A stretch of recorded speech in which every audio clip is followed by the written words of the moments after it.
ಎಲ್ಲರಿಗೂ ಇಂದಿನ ತರಗತಿಗೆ ಸ್ವಾಗತ. ಇಂದಿನ ತರಗತಿಯ ಮೊದಲನೇ ಕ್ವಶನ್ ನೋಡೋದಾದರೆ, ಕಾವ್ಯ ಮೀಮಾಂಸೆಯಲ್ಲಿ ಇತಿವೃತ್ತ ಎಂದರೇನು?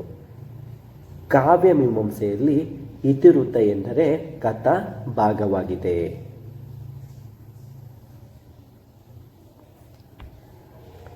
ಮುಂದಿನ ಕ್ವಶನ್, ಆದರ್ಶ ರಾಜ್ಯ ಅಂದರೆ ಈ ರಿಪಬ್ಲಿಕ್ ಯಾರ ಕೃತಿಯಾಗಿದೆ? ರಿಪಬ್ಲಿಕ್ ಪ್ಲೇಟೋನ ಕೃತಿಯಾಗಿದೆ.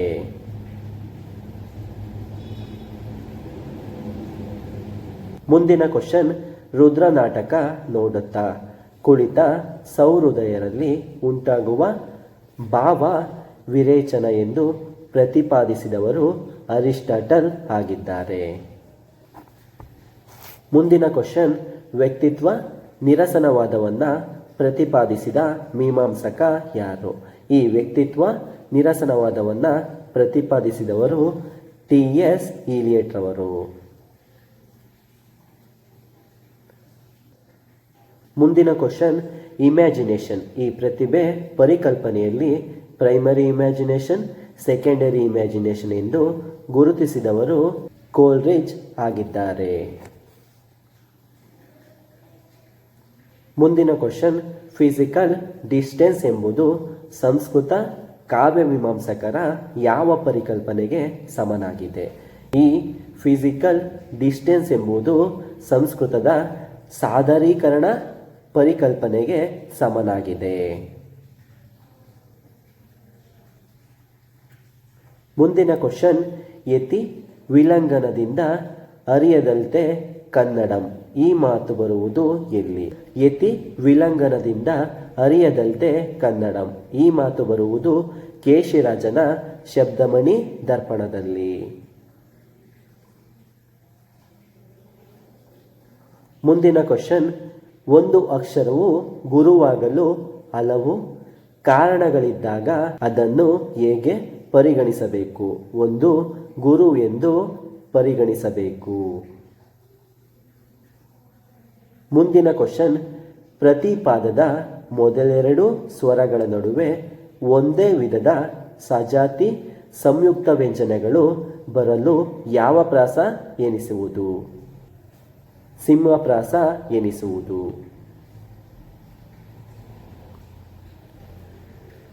ಮುಂದಿನ ಕ್ವಶನ್, ರಗಳೆ ಎಂದರೇನು? ರಗಳೆ ಎಂದರೆ ಸಮಾನವಾದ ಅಂಶಗಳುಳ್ಳ 6 ಪಾದಗಳಿಂದ ಕೂಡಿದ ವೃತ್ತವು ರಗಳೆ ಎನಿಸುವುದು. ಮುಂದಿನ ಕ್ವಶನ್, ಪೆಣ್ಣಲ್ಲವೇ ನಮ್ಮನ್ನ ಪಡೆದ ತಾಯಿ ಇದು ಯಾವ ಛಂದೋ ಪ್ರಕಾರದ ಸಾಲು? ಪೆಣ್ಣಲ್ಲವೇ ತಮ್ಮನ್ನೆಲ್ಲ ಪಡೆದ ತಾಯಿ ಇದು ಸಾಂಗತ್ಯದ ಸಾಲುಗಳಾಗಿವೆ. ಮುಂದಿನ ಕ್ವಶನ್, ಮಂದಾರ ದರಗಣವೊಂದಿರೆ ಕಡೆಯೋಳ್ ಕುಂದದೆ ನೆಲಸೊಂಗೆ ಮದನ ಹರಂ ಇದು ನಾಗವರ್ಮ ಹೇಳುವ ಮೂಲ ಷಟ್ಪದಿಯ ಲಕ್ಷಣವಾಗಿದೆ. ಮುಂದಿನ ಕ್ವಶನ್, ಕನ್ನಡ ಛಂದಸ್ಸಿನ ಕೆಲ ಸಂಗತಿಗಳ ಬಗ್ಗೆ ಪ್ರಸ್ತಾಪ ಮಾಡುವ ಮೊದಲ ಕೃತಿ. ಕನ್ನಡ ಛಂದಸ್ಸಿನ ಬಗ್ಗೆ ಪ್ರಸ್ತಾಪ ಮಾಡುವ ಮೊದಲ ಕೃತಿ ಕವಿರಾಜ ಮಾರ್ಗವಾಗಿದೆ. ಮುಂದಿನ ಕ್ವಶನ್, ಪಂಡಿತರು ವಿವಿಧ ಕಳ ಮಂಡಿತರು ಕೇಳತಕ್ಕ ಕೃತಿಯಂ ಶಿತಿಯೋಳ್ ಇದು ಯಾವ ಛಂದಸ್ಸಿನಲ್ಲಿದೆ? ಇದು ಕಂದ ಪದ್ಯಕ್ಕೆ ಸೇರಿದ್ದಾಗಿದೆ. ಮುಂದಿನ ಕ್ವಶನ್, ಹೊಂದಿಸಿ ಬರೆಯಿರಿ. ಶಾಂತಿ ಪುರಾಣವನ್ನ ಹೊನ್ನ ಕವಿ ಬರೆದಿದ್ದಾನೆ. ಈ ಗದಾಯುದ್ಧವನ್ನ ಯಾರು? ರನ್ನ ಬರೆದಿದ್ದಾನೆ. ಪಂಚತಂತ್ರವನ್ನು ಬರೆದವನು ದುರ್ಗಸಿಂಹ. ಹರಿಶ್ಚಂದ್ರ ಕಾವ್ಯ ಯಾರು? ಈ ರಾಘವಾಂಕ ಬರೆದಿದ್ದಾನೆ ಅಂತ ಹೇಳ್ಬೋದು. ಮುಂದಿನ ಕ್ವಶನ್, ಇದು ಕೂಡ ಹೊಂದಿಸಿ ಬರೆಯಿರಿ ಕ್ವಶನ್ ಆಗಿದೆ. ಬಸವಣ್ಣನವರ ಅಂಕಿತನಾಮ ಯಾವುದು? ಕೂಡಲ ಸಂಗಮ ದೇವ. ಈ ಅಕ್ಕ ಮಹಾದೇವಿಯ ಅಂಕಿತನಾಮ ಚನ್ನಮಲ್ಲಿಕಾರ್ಜುನ. ಅಲ್ಲಮ ಪ್ರಭುವಿನ ಅಂಕಿತನಾಮ ಗುಹೇಶ್ವರ. ಜೇಡರ ದಾಸಿಮಯ್ಯ ಅವರ ಅಂಕಿತನಾಮ ರಾಮನಾಥನಾಗಿದೆ. ಗೋವಿಂದ ಪೈ ಅವರ ಕೃತಿ ಗೋಲ್ಗೊತ್ತವಾಗಿದೆ. ಬೇಂದ್ರೆಯವರ ಕೃತಿ ನಾಲ್ಕು ತಂತಿಯಾಗಿದೆ. ರಾಜರತ್ನಂ ಅವರ ಕೃತಿ ರತ್ನನ ಪದಗಳಾಗಿವೆ. ಕೆ.ಎಸ್. ನರಸಿಂಹಸ್ವಾಮಿಯವರ ಕೃತಿ ಮೈಸೂರು ಮಲ್ಲಿಗೆಯಾಗಿದೆ. ಮುಂದಿನ ಕ್ವಶನ್, ಇವು ಚಂದ್ರಶೇಖರ ಕಂಬಾರರ ನಾಟಕಗಳು. ಈ ಸಂಗ್ಯಾ ಬಾಳ್ಯ ಮತ್ತು ಸಿರಿ ಸಂಪಿಗೆ ಇವು ಕಂಬಾರರ ನಾಟಕಗಳಾಗಿವೆ. ಮುಂದಿನ ಕ್ವಶನ್, ಯಾವ ಶಾಸನದಲ್ಲಿ ಕಪ್ಪೆ ಅರಭಟನ ವಿಷಯ ಪ್ರಸ್ತಾಪಗೊಂಡಿದೆ? ಬಾದಾಮಿ ಶಾಸನದಲ್ಲಿ ಈ ಕಪ್ಪೆ ಅರಭಟನ ಪ್ರಸ್ತಾಪ ಬಂದಿದೆ. ಮುಂದಿನ ಕ್ವಶನ್, ಬ್ರಹ್ಮಶಿವ ಬರೆದ ಚಂಪು ಕಾವ್ಯದ ಹೆಸರು ಸಮಯ ಪರೀಕ್ಷೆಯಾಗಿದೆ. ಮುಂದಿನ ಕ್ವಶನ್, ಈ ಕೆಳಗಿನ ನಾಲ್ಕರಲ್ಲಿ ಯಾವ ಕೃತಿಗೆ ಉಪಸರ್ಗ ಕೇವಲಿಗಳ ಕಥೆ ಎಂದು ಕರೆಯಲಾಗಿದೆ? ಒಡ್ಡಾರಾಧನೆ ಕೃತಿಗೆ ಉಪಸರ್ಗ ಕೇವಲಿಗಳ ಕಥೆ ಎಂದು ಕರೆಯಲಾಗಿದೆ. ಮುಂದಿನ ಕ್ವಶನ್, ಕರ್ನಾಟಕ ಕಾದಂಬರಿ ಎಂಬ ಚಂಪು ಕಾವ್ಯವನ್ನು ರಚಿಸಿದ ಕವಿ ಯಾರು? 1ನೇ ನಾಗವರ್ಮನಾಗಿದ್ದಾನೆ.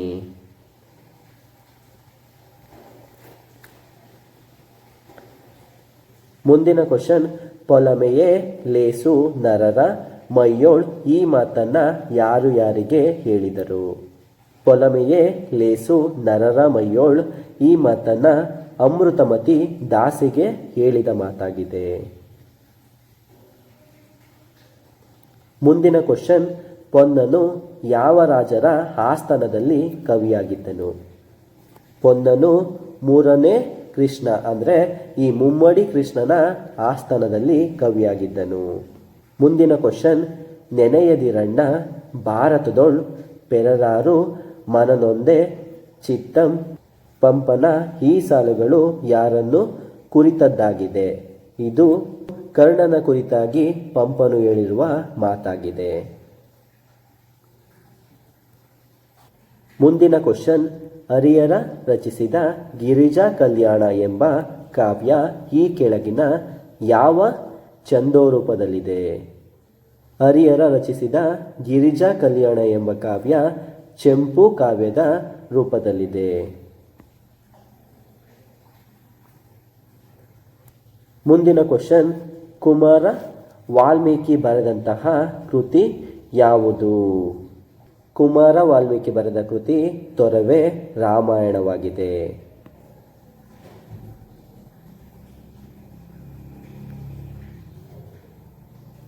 ಮುಂದಿನ ಕ್ವಶನ್, ತೆರಣಿಯವಳು ತನ್ನ ಸ್ನೇಹದಿಂದ ಮನೆಯ ಮಾಡಿ ತನ್ನ ನೂಲು ತನ್ನನ್ನೇ ಸುತ್ತು ಸವತೆರೆನಂತೆ ಈ ವಚನದ ಸಾಲುಗಳು ಯಾರವು? ಇದು ಅಕ್ಕ ಮಹಾದೇವಿಯವರ ವಚನಗಳ ಸಾಲಾಗಿದೆ. ಮುಂದಿನ ಕ್ವಶನ್, ಕುಮಾರ ರಾಮ ಸಾಂಗತ್ಯ ಎಂಬ ಕಾವ್ಯವನ್ನು ಬರೆದ ಕವಿ ಯಾರು? ಕುಮಾರ ರಾಮ ಸಾಂಗತ್ಯ ಎಂಬ ಕಾವ್ಯವನ್ನು ಬರೆದ ಕವಿ ನಂಜುಂಡ ಕವಿಯಾಗಿದ್ದಾನೆ. ಮುಂದಿನ ಕ್ವಶನ್, ರೂಪಕ ಸಾಮ್ರಾಜ್ಯದ ಚಕ್ರವರ್ತಿ ಎಂದು ಯಾರನ್ನ ಕರೆಯುತ್ತಾರೆ? ಈ ರೂಪಕ ಸಾಮ್ರಾಜ್ಯದ ಚಕ್ರವರ್ತಿ ಎಂದು ಕುಮಾರವ್ಯಾಸನನ್ನ ಕರೆಯುತ್ತಾರೆ. ಮುಂದಿನ ಕ್ವಶನ್, ರಾಘವಾಂಕನ ವೀರೇಶ ಚರಿತೆ ಯಾವ ಷಟ್ಪದಿಯಲ್ಲಿ ರಚಿತವಾಗಿದೆ? ರಾಘವಾಂಕನ ವೀರೇಶ ಚರಿತೆ ಉದ್ದಂಡ ಷಟ್ಪದಿಯಲ್ಲಿ ರಚನೆಯಾಗಿದೆ. ಮುಂದಿನ ಕ್ವಶನ್, ಆತ್ಮ ಯಾವ ಕುಲ, ಜೀವ ಯಾವ ಕುಲ, ತತ್ವೇಂದ್ರಿಯಗಳ ಕುಲ ಪೇಳಿರಯ್ಯ ಎಂದು ಬಿಚ್ಚು ನುಡಿಯಲ್ಲಿ ಸಮಾಜದ ಓರೆಕೋರೆಗಳನ್ನು ತಿದ್ದುವ ಈ ನುಡಿಗಳುಳ್ಳ ಕೃತಿಯ ಕರ್ತೃ ಯಾರು? ಕನಕದಾಸರು. ಮುಂದಿನ ಕ್ವಶನ್, ಕರ್ನಾಟಕದ ಸಂಗೀತ ಪಿತಾಮಹ ಎಂದು ಯಾರನ್ನ ಕರೆಯುತ್ತಾರೆ? ಕರ್ನಾಟಕ ಸಂಗೀತದ ಪಿತಾಮಹ ಎಂದು ಈ ಪುರಂದರದಾಸರನ್ನ ಕರೆಯಲಾಗುತ್ತದೆ. ಮುಂದಿನ ಕ್ವಶನ್, ಪೆಣ್ಣಲ್ಲವೇ ನಮ್ಮನ್ನೆಲ್ಲ ಪಡೆದ ತಾಯಿ, ಪೆಣ್ಣಲ್ಲವೇ ಪರೆದವಳು, ಪೆಣ್ಣು ಪೆಣ್ಣೆಂದೇಕೆ ಬೀಳುಗಳೆವರು ಕಣ್ಣು ಕಾಣದ ಗಾವಿಲರು ಎಂಬುದಾಗಿ ಸ್ತ್ರೀವಾದಿ ನಿಲುವನ್ನು ವ್ಯಕ್ತಪಡಿಸುವ ಈ ಸಾಲುಗಳ ಕವಯಿತ್ರಿ ಯಾರು? ಈ ಸಾಲುಗಳನ್ನು ಬರೆದವರು ಸಂಚಿ ಹೊನ್ನಮ್ಮನಾಗಿದ್ದಾರೆ. ಮುಂದಿನ ಕ್ವಶನ್, ಮಾಸ್ತಿ ವೆಂಕಟೇಶ ಅಯ್ಯಂಗಾರ್ ಅವರಿಗೆ ಜ್ಞಾನಪೀಠ ಸಂದ ವರ್ಷ. ಮಾಸ್ತಿ ವೆಂಕಟೇಶ ಅಯ್ಯಂಗಾರ್ ಅವರಿಗೆ ಜ್ಞಾನಪೀಠ ಪ್ರಶಸ್ತಿ ದೊರಕಿದ ವರ್ಷ 1983 ಆಗಿದೆ. ಮುಂದಿನ ಕ್ವಶನ್, ಕೇಂದ್ರ ಸರ್ಕಾರ ಕೊಡುವ ರಾಷ್ಟ್ರಕವಿ ಗೌರವವನ್ನು ಮೊಟ್ಟ ಮೊದಲು ಪಡೆದ ಕವಿ ರಾಷ್ಟ್ರಕವಿ ಎಂ ಗೋವಿಂದಪ್ಪಯ್ಯ ಆಗಿದ್ದಾರೆ.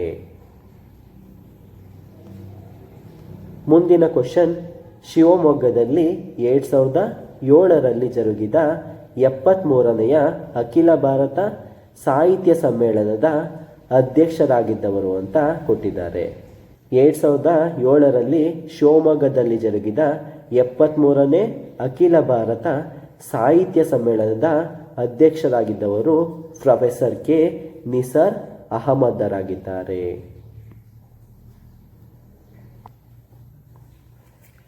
ಮುಂದಿನ ಕ್ವಶನ್ ಈ ಹೊಂದಿಸಿ ಬರೆಯಿರಿ ಕ್ವಶನ್ ಆಗಿದೆ. ಮೊದಲನೇದಾಗಿ ಉಷಾ ರತ್ನ ಅವರಿದ್ದಾರೆ. ಈ ಉಷಾ ರತ್ನ ಅವರು ಹೊಂಬಿಸಿಲು ಕೃತಿಯನ್ನು ಬರೆದಿದ್ದಾರೆ. ಈ ತ್ರಿವೇಣಿಯವರು ಬೆಳ್ಳಿ ಮೋಡ ಕೃತಿಯನ್ನು ರಚಿಸಿದ್ದಾರೆ. ಸಾರಾ ಅಬೂಬಕ್ಕರ್ ಅವರು ಚಂದ್ರಗಿರಿಯ ತೀರದಲ್ಲಿ ಕೃತಿಯನ್ನು ರಚಿಸಿದ್ದಾರೆ. ಎಂ.ಕೆ. ಇಂದಿರಾ ಅವರು ಪಾಣಿಯಮ್ಮ ಕೃತಿಯನ್ನು ರಚಿಸಿದ್ದಾರೆ. ಮುಂದಿನ ಕ್ವಶನ್, ಸ್ಮಶಾನ ಕುರುಕ್ಷೇತ್ರ ನಾಟಕವನ್ನು ಬರೆದವರು ಕುವೆಂಪು ಆಗಿದ್ದಾರೆ. ಮುಂದಿನ ಕ್ವಶನ್, ಕೆಳಗಿನ ಗೀತ ನಾಟಕಗಳಲ್ಲಿ ಯಾವುದು ಗೀತ ನಾಟಕವಲ್ಲ ಅಂತ ಇದೆ. ಚಿತ್ರಾಂಗದ ಇದು ಗೀತ ನಾಟಕವಲ್ಲ.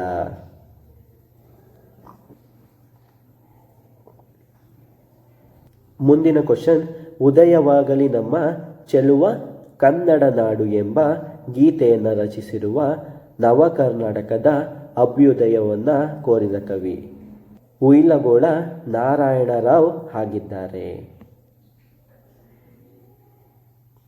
ಮುಂದಿನ ಕ್ವಶನ್, ದೇವನೂರು ಮಹಾದೇವ ಅವರ ಕುಸುಮಬಾಲೆ ಕೃತಿಗೆ ದೊರಕಿರುವ ಪ್ರಶಸ್ತಿ.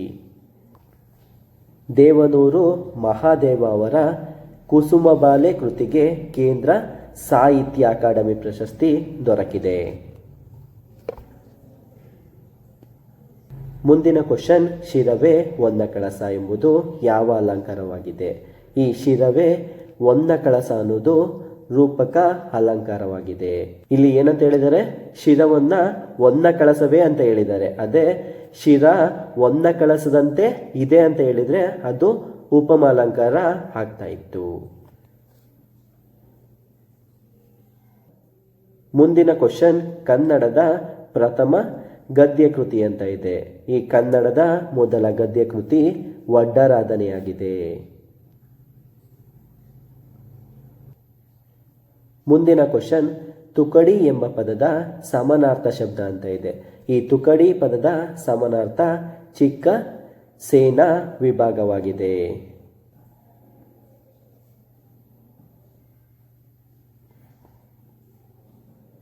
ಮುಂದಿನ ಕ್ವಶನ್, ಕಟ್ಟಾಜ್ಞೆ ಎಂಬುದರ ವಿಗ್ರಹ ರೂಪ.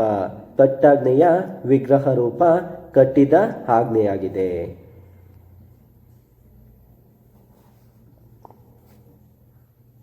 ಮುಂದಿನ ಕ್ವಶನ್, ಹುಲ್ಲುಗಾವಲು ಎಂಬುದು ಯಾವ ಸಂಧಿ? ಈ ಹುಲ್ಲುಗಾವಲು ಎಂಬುದು ಆದೇಶ ಸಂಧಿಗೆ ಉದಾಹರಣೆಯಾಗಿದೆ.